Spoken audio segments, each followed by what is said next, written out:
Hi, നമ്മുടെ പുതിയൊരു വീഡിയോയിലേക്ക് എല്ലാവർക്കും സ്വാഗതം. അപ്പോൾ ഇന്ന് ഞാൻ വന്നത് ഒരു കുക്കിംഗ് വീഡിയോ ആയിട്ടാണ്. കൊഴുവ അപ്പം നന്നാക്കിയൊക്കെ എടുത്തിട്ടുണ്ട്. അപ്പോൾ അതെങ്ങനെയാണ് കറി വയ്ക്കാൻ പോകണമെന്ന് നമുക്ക് നോക്കാം. അപ്പോൾ നമ്മുടെ സുടുമോന് കൊഴുവ കറി വയ്ക്കുന്നതാണ് കേട്ടോ ഇഷ്ടം. വറക്കണത് കഴിക്കില്ല സുടുക്കുട്ടൻ. അപ്പോൾ കറി വേണം കേട്ടോ സുടുമോന്. അപ്പോൾ അതിൽ കൂടെ ഒരു പപ്പടമൊക്കെ ഇട്ട് കൊടുത്തു കഴിഞ്ഞ് കഴിഞ്ഞാൽ, മിക്സിലടിച്ച് കൊടുത്തു കഴിഞ്ഞ് കഴിഞ്ഞാൽ കൊഴുവ കറി കൂട്ടി നന്നായിട്ട് കഴിച്ചോളൂ കേട്ടോ. അപ്പോൾ അത് എങ്ങനെ കറി വെക്കണമെന്ന് നമുക്ക് നോക്കാം. ഞാൻ വെക്കണത് അതിൽ ഒക്കെ കഴുകിയെടുത്ത് നന്നാക്കി നമ്മൾ ചട്ടിയിലിട്ടിട്ടുണ്ട്. അപ്പോൾ അതിന് മുളക് പൊടി 1.5 ടീസ്പൂൺ, മല്ലിപ്പൊടി 1 ടീസ്പൂൺ, ഉപ്പ് ആവശ്യത്തിന്, പിന്നെ 2 പച്ചമുളക് പൊളിച്ചിടുന്നുണ്ട് കേട്ടോ.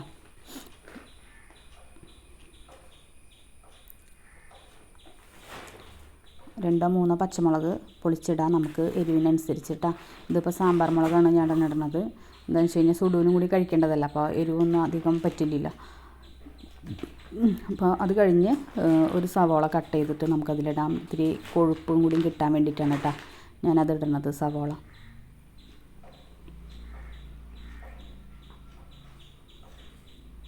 അതും കൂടിയും കട്ട് ചെയ്ത് നമുക്കതിലേക്ക് ഇടാം. ഒരു സവോള എടുത്താൽ മതി, ചെറിയ സവോള കേട്ടോ. ഞാൻ വെക്കുന്ന രീതിയാണ് കേട്ടോ കാണിക്കുന്നത്. അപ്പോൾ ഒരു സവോള കട്ട് ചെയ്താൽ മതി. പിന്നെ നമുക്ക് എല്ലാം ആവശ്യത്തിന് കേട്ടോ. പിന്നെ ഒരു ചെറിയ ഇഞ്ചി ചതച്ചിടാം. പിന്നെ ഒരു കുടംപുളി, ഒരെണ്ണം മുഴുവൻ വേണ്ട കേട്ടോ, പുളിയുടെ അതനുസരിച്ചിട്ട് നമ്മൾ എടുത്താൽ മതി. ഇവിടെ പുളി കുറവാണ് കേട്ടോ. അപ്പോൾ പിന്നെ ഒരു ഇഞ്ചിയാണ് ഞാൻ എടുത്തത് ചതച്ചിട്ടത്. പിന്നെ അത് ഞാൻ ചതയ്ക്കാനായിട്ട് നിൽക്കണം കേട്ടോ. പിന്നെ ഒരു ചെറിയ കഷ്ണം കുടംപുളി, പിന്നെ ഒരു ഇത്തിരിക്കോളം വെളിച്ചെണ്ണയും കൂടി ഒഴിക്കും കേട്ടോ. എന്നിട്ട് അത് കൂട്ടി മിക്സ് ചെയ്യും. അത് കഴിഞ്ഞതിന് ശേഷം നമ്മൾ പാല് പിഴിയലുണ്ടല്ലോ, തേങ്ങാപ്പാൽ. അപ്പോൾ ഇത് രണ്ടാമത്തെ പാലാണ് കേട്ടോ അപ്പോൾ ഞാൻ പിഴിയണത്. അപ്പോൾ രണ്ടാമത്തെ പാല് ഞാനിതിൽ ഇതിലൊഴിക്കും കേട്ടോ. ഇതെല്ലാം കൂടി മിക്സ് ചെയ്തിട്ട് എന്നിട്ട് നമ്മൾ അടപ്പത്തേക്ക് വെക്കുകയാണ് കേട്ടോ ചെയ്യണത്. രണ്ടാം പാലിലാണ് ഇവിടെ വേവിക്കണത്. അപ്പോൾ രണ്ടാം പാലിൽ വേവിച്ച് തിളച്ച് വരുമ്പോഴേക്കും കൊഴുവ് പിന്നെ വേഗം ആവില്ല. അപ്പോൾ രണ്ടാം പാലിൽ എല്ലാം പുരട്ടി നമ്മൾ ഗ്യാസമ്മ വയ്ക്കാൻ പോവാണ് കേട്ടോ. അപ്പോൾ അതേ ഒന്നാം പാൽ അവിടെ ഞാൻ മാറ്റി വെച്ചിട്ടുണ്ട്, ഒരു ചെറിയ പാത്രത്തിൽ മാറ്റി വെച്ചിട്ടുണ്ട് കേട്ടോ.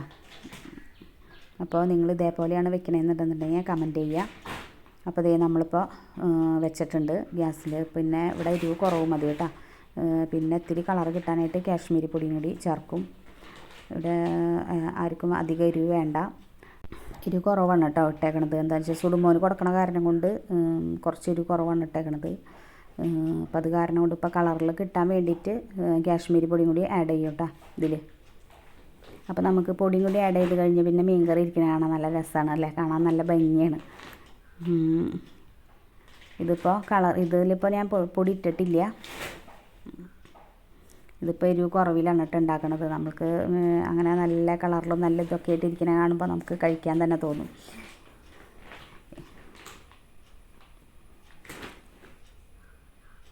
അപ്പോൾ നമ്മുടെ മീൻ കറി അങ്ങനെ തിളച്ചുകൊണ്ടിരിക്കുന്നുണ്ട് കേട്ടോ. നമ്മുടെ മീൻ കറി തിളച്ചുകൊണ്ടിരിക്കുന്നുണ്ട്. അപ്പോൾ ഞാൻ അതിനിടയിൽ ആ സ്റ്റാൻഡ് ഒന്ന് മാറിപ്പോയിട്ടോ പെട്ടെന്ന്. അപ്പോൾ അതൊന്ന് റെഡിയാക്കി വെക്കുന്നതാണ്.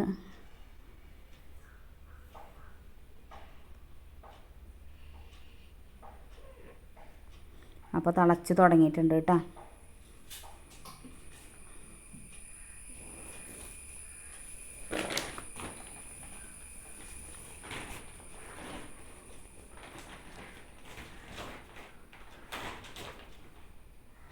ഈ രീതിയിൽ വെക്കണവരെന്തെന്നുണ്ടെന്നുണ്ടെങ്കിൽ കമൻറ്റ് ചെയ്തോളൂ. ഇതിപ്പോൾ ഞാൻ വെക്കുന്ന രീതിയാണ് കേട്ടോ കാണിക്കണത്. നിങ്ങൾ പലരും പല രീതിയിലാണ്, ഞാൻ വേറെ രീതിയിലും വെക്കാറുണ്ട്. ഇതിപ്പോൾ കൊഴുവ കറിയൊക്കെ ഇങ്ങനെ തന്നെയാണ് വെക്കാറ് കേട്ടോ. ഈ രീതിയിൽ വെച്ച് കഴിഞ്ഞ് കഴിഞ്ഞാൽ ഇവിടെ അച്ഛന് ഭയങ്കര ഇഷ്ടമാണ് കേട്ടോ ഞാൻ വെക്കണത്. ഞാൻ പൊക്കി പറയല്ല, എൻ്റെ മീൻ കറി ഭയങ്കര ഇഷ്ടമാണ് കേട്ടോ അച്ഛന്. അപ്പോൾ ഞാൻ പുളിയൊക്കെ കുറച്ചിടുള്ളൂ. പുളി ഇത്തിരി മുന്നേക്ക് കഴിഞ്ഞ് കഴിഞ്ഞാൽ സുഖം ഉണ്ടാവില്ല. മീൻ കറിയിലൊക്കെ കറക്റ്റായാലല്ല നമുക്ക് ചോറുണ്ണാനായാലും കഴിക്കാനാണെങ്കിലും ഇപ്പോൾ ചപ്പാത്തിക്കോ ദോശയ്ക്കോ അതിനൊക്കെ കഴിക്കുകയാണെന്നുണ്ടെങ്കിലും കറക്റ്റായാൽ തന്നെയാണ് ടേസ്റ്റുള്ളൂ കേട്ടോ മീൻ കറി. കുറച്ച് എന്തെങ്കിലും കൂടി കഴിഞ്ഞാൽ പിന്നെ കഴിക്കാനായിട്ട് തോന്നില്ല നമുക്ക്. അപ്പോൾ അത് എൻ്റെ മീൻ കറി തിളച്ചുകൊണ്ടിരിക്കേണ്ടത്. രണ്ടാം പാലിലാണ് അത് ഒഴിച്ചിട്ടാണ് വേവിക്കണത് കേട്ടോ. ഇനിയിപ്പോൾ ഒന്നാം പാൽ ഒഴിക്കേണ്ട സമയമായിട്ടുണ്ട് നമുക്ക്. അപ്പോൾ ആ ചെറിയ പാത്രത്തിൽ നമുക്ക് അതിലേക്ക് ഒഴിക്കാം.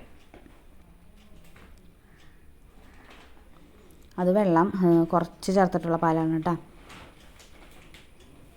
നമ്മളിവിടെ ഒന്നാം പാല് രണ്ടാം പാലെന്നൊക്കെയാണ് പറയുക. അപ്പോൾ ഇതിപ്പോൾ ഒന്നാം പാലാണ് കേട്ടോ നമ്മൾ ഇനി ഒഴിക്കാൻ പോണത്. അപ്പോൾ അത് തിളച്ച് മീനപ്പോൾ വെന്തിട്ടുണ്ട് കേട്ടോ. വെന്തുടഞ്ഞ് പോകണതിന് മുന്നേ നമുക്ക് എടുക്കണ്ടേ. അപ്പോൾ ഇതിപ്പോൾ രണ്ടാം പാല് ഞാൻ ഒഴിച്ചു. ഇതൊന്നൊരു തിളച്ച് കഴിഞ്ഞാൽ പിന്നെ നമുക്ക് ഇറക്കാം കേട്ടോ. കൂടുതൽ തിളച്ച് കഴിഞ്ഞാൽ പിന്നെ പാലിൻ്റെ ടേസ്റ്റും ഇതൊക്കെ പോകും കേട്ടോ. തിളച്ചിട്ടുണ്ട് കേട്ടോ, നല്ലോണം തിളച്ചു. അപ്പോൾ അത് കഴിഞ്ഞ് നമുക്ക് പാലല്ല ഉള്ളി അരിഞ്ഞ് നമുക്ക് കാച്ചി നമുക്ക് അതിലേക്ക് ഒഴിക്കാം കേട്ടോ. അപ്പോൾ അതേ ഉള്ളിയൊക്കെ നല്ലോണം മൂത്ത് കാച്ചി നമ്മളതിലൊഴിച്ചു. അപ്പോൾ അതൊന്ന് ചട്ടി ഒന്ന് ഇളക്കണ്ട, അങ്ങനെ തന്നെ കുറച്ച് നേരം ഒന്ന് മൂടി വെച്ചാൽ മതി കേട്ടോ. അല്ലെങ്കിൽ ചട്ടി ഒന്ന് ഇങ്ങനെ പിടിച്ചിട്ടൊന്ന് ഇതാക്കിയാൽ മതി. അങ്ങോട്ട് നല്ലോണം അങ്ങോട്ട് ഇളക്കണ്ട അടിയിലേക്ക്.